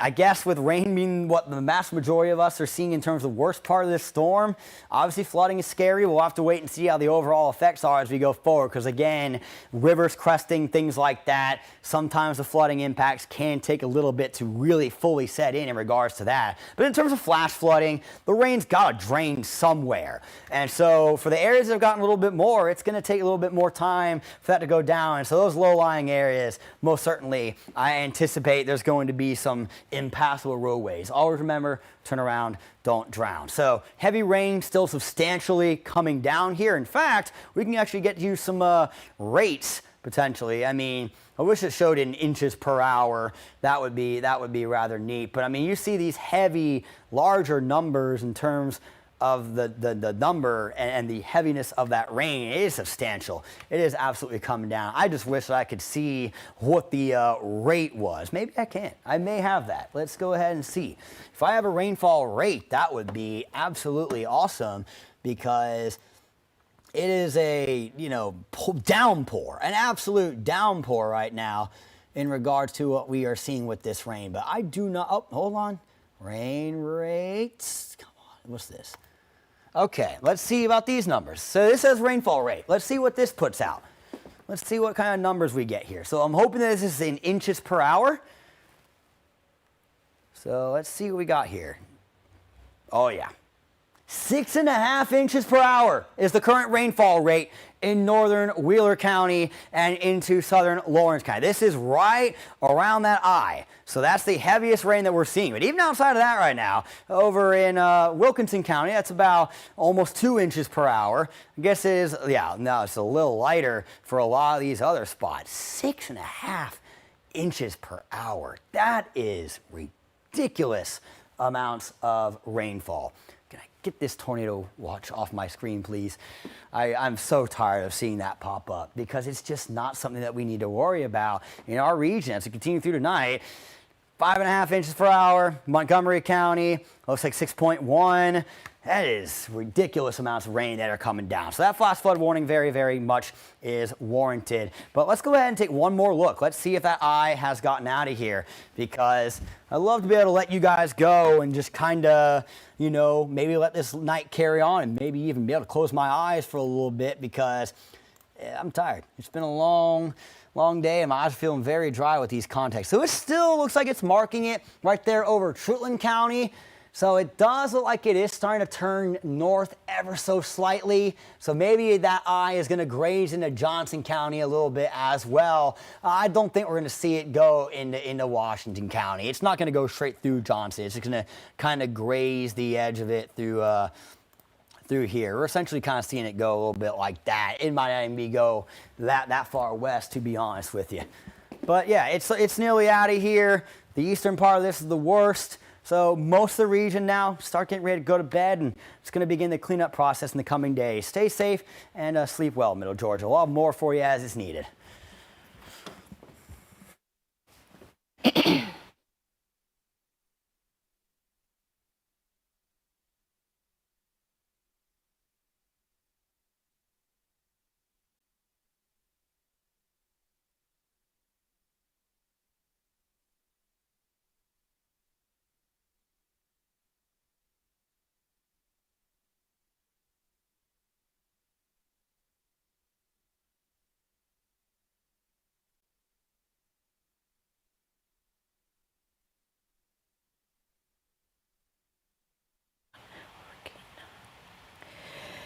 Okay, yeah, it's being recorded as the strongest hurricane on the record.